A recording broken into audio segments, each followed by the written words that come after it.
What's up guys, it's Nicole, also known as Nikki Vegan, and in today's video I'm going to show you everything that I eat for dinner in a week, and I really hope that this gives you some good dinner ideas, especially if you're trying to eat more plants, because I love showing you how realistic it can be to be vegan, because there are times where yes, I love cooking myself a nice dinner from scratch that I can share with my friends and family, and there are other times where I'm just reheating leftovers and throwing a bunch of stuff on a plate, and dinner literally takes me 2 minutes and it doesn't look very pretty necessarily, and maybe people wouldn't think that these things really go together, but I really love the way I eat and I love the way the food tastes and the way it makes me feel. So I'm going to show you a very realistic week of dinners in my life, and I hope that you guys enjoy it. Big shout out to Purple Carrot for partnering with me for this video. I've been using them for years now, and even though you guys know that I'm a recipe developer and I do love to cook, I find that I become a much more adventurous cook and I try new combinations of things. You're going to see me put peanut butter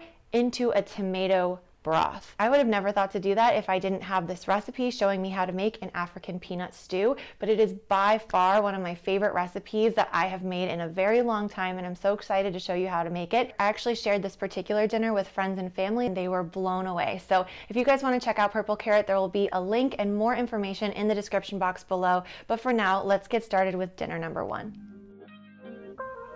So some of the nights this week I'm going to show you actual recipes, and other nights I'm just going to show you really quickly what I had. So it's going to be kind of vlog style, kind of recipe tutorial video, and I hope it gives you a lot of good ideas.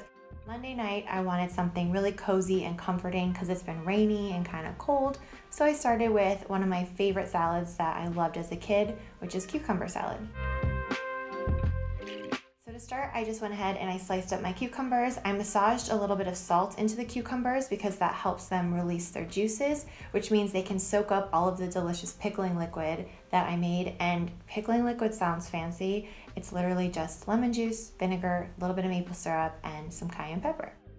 I do have the recipe on my blog, so I will link that down below, but this is something I like to make at the start of a week because it's a really great little side salad because it's cold and crunchy and kind of zesty and bright, and it works really well when you make some roasted veggies and heartier foods.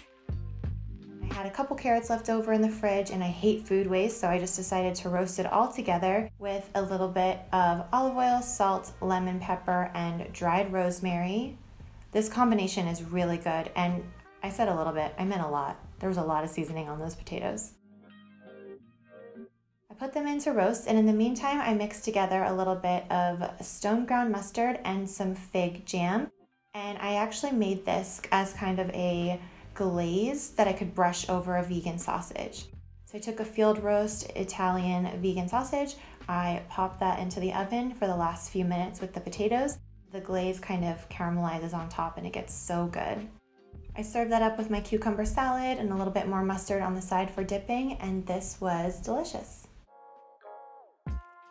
So on Tuesday, my Purple Carrot box came, and I was so excited to try this recipe because I love pasta salad and I love barbecue anything. So I just followed the recipe that comes with the box, and the first step was just to cut up the sweet potatoes and roast them with some salt and pepper. Later on, I'm gonna brush these with a little bit of barbecue sauce, and they get all caramelly and sticky and so good. In the meantime, I just sauteed some kale according to the recipe, which had garlic and ginger, which really added so much flavor, and it was so good. So I'm definitely gonna be making kale like that again in the future. So I just brushed my barbecue sauce on in the last minute, and I also went ahead and I cooked some pasta. You want to rinse it really well so that it's nice and cold because you want to have a chilled pasta salad. And then I mixed this with the vegan mustard, mayo, agave, and apple cider vinegar that came in my Purple Carrot box, and I just tossed this well to combine. Then I added in the carrot and the celery, and I mixed this really well. And I got the 4-person box this time because I knew that later on in the week I was going to be entertaining, and I actually loved how much food I got with this because not only did I have a hearty dinner on this night, but I had leftovers for lunches and dinners later on in the week, which made it so easy. I'm a really big proponent of cook once, make a lot, and then have leftovers for easy meals throughout the week. It just honestly takes the guesswork out of eating healthy and saving money when it comes to food. So if you're gonna cook, make a lot. All right, so I've got some leftover pasta salad here. I had a little bit for lunch as well. And then I have this barbecue baked tempeh, which is just what it sounds like. It's tempeh that I baked with barbecue sauce, and I'm probably gonna get a little bit more to put here so I can dip. And then I just have some salad with the leftover cucumber salad on top of that, kind of as dressing. I might do a little lemon juice, but ta-da! So fast.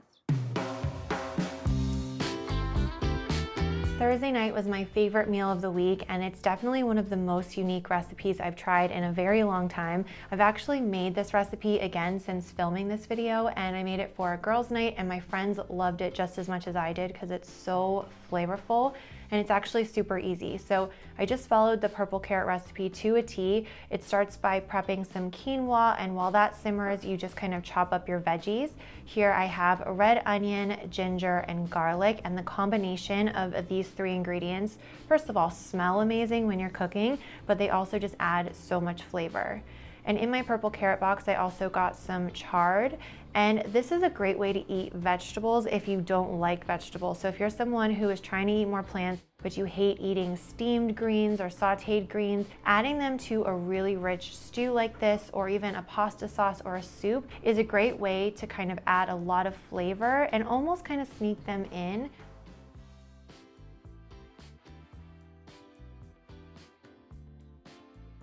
Now, one of the weirdest parts of this recipe that was so cool actually was you add peanut butter and sriracha directly to the broth, and it thickens it and it creates a really wonderful creamy texture and a nutty background flavor that pairs so well with all the other ingredients. I was shocked.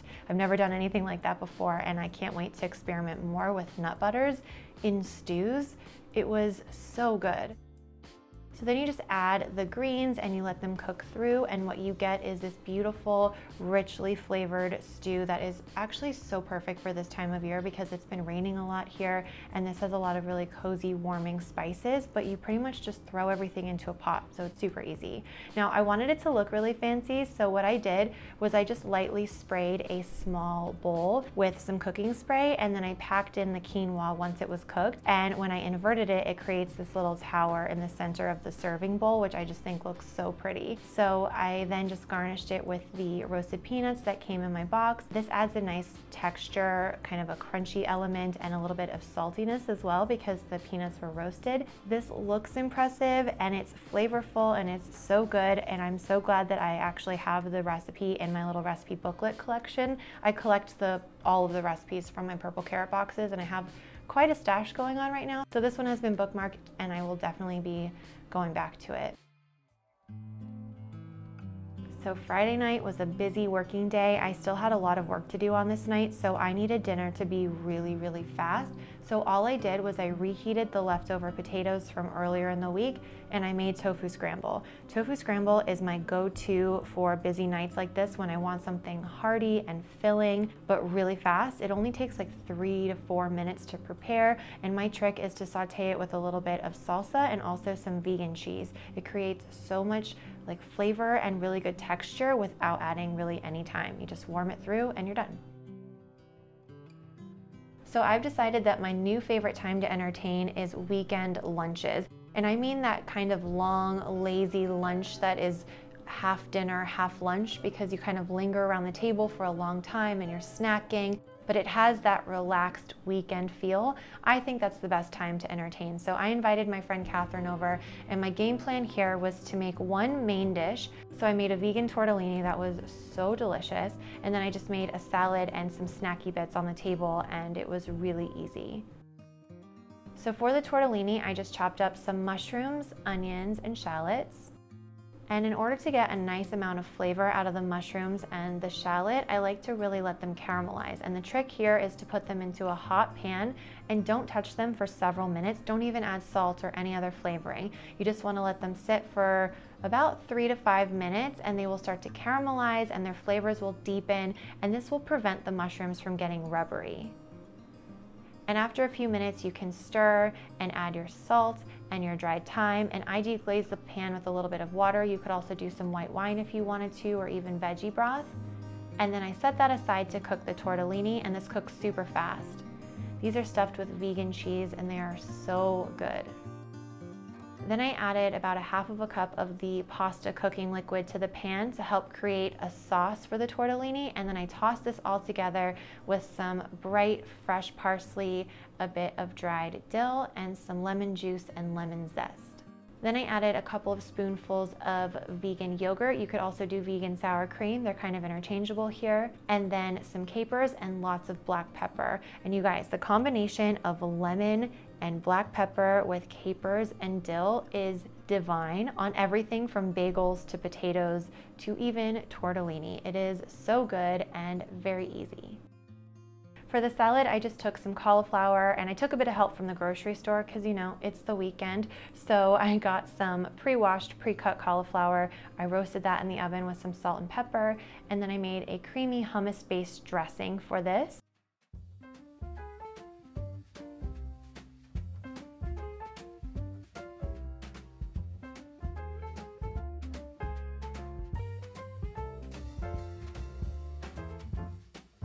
This was the coziest way to spend time with my friend. We both really loved the food, and this tortellini was a hit, so I will put the recipe in the description box below for you. All right, so while I've been cooking, I've been snacking on these sriracha cashews. I will link them in the description box because they are my favorite. They're so good, and they're not too spicy, even though they're sriracha seasoned, so I love those. I had a big old handful of those to start. Okay, and then I have some leftover salad from yesterday when I had my friend over. So this is just a bunch of greens with the cauliflower, the roasted cauliflower. I'm just eating it cold today. I didn't reheat it. I've got some radishes, some of that tahini dressing. It's very similar to a Caesar, and some cucumber. Yum, yum, yum. And then I also have some tofu scramble, basically tofu that I went ahead and I sauteed with some salsa, nutritional yeast, garlic and onion powder, salt and pepper. It sounds like a lot of ingredients when you say it like that, but honestly, you guys, I just sprinkle stuff into the pan and warm it up. And then the secret ingredient for me is cheese. So I really like having vegan cheese on top. This is vegan Parmesan cheese, and this is my super fast, very easy dinner. Comment below and let me know what the best thing that you ate for dinner this week was, or the best thing that you are going to make, like the thing you're the most excited and looking forward to making next week. Let me know in the comments. Give this video a thumbs up if you enjoyed it, and please share with your friends and family, especially those who you know are kind of struggling to eat more plants. Maybe they want to cook more, they want to eat a bit healthier, but they're just overwhelmed by the notion. I really hope that sharing videos like this will make it like more normal just to cook yourself meals. I feel like that was something I grew up with. We didn't eat out all the time or have food delivered to the house. If we were hungry, we went into the kitchen and we cooked for ourselves. And I feel like it's a really great tool to have in your back pocket to know how to feed yourself and to make the most of the ingredients that you have and to really enjoy the process as well, because it's healthier, it's budget friendly, and it's honestly so much faster than waiting for the delivery guy to come. So I hope that this video will be helpful to you or someone you know, so go ahead and share it. I hope you guys have a really great day. Subscribe if you're not already subscribed, and I will see you in a video very soon. Bye.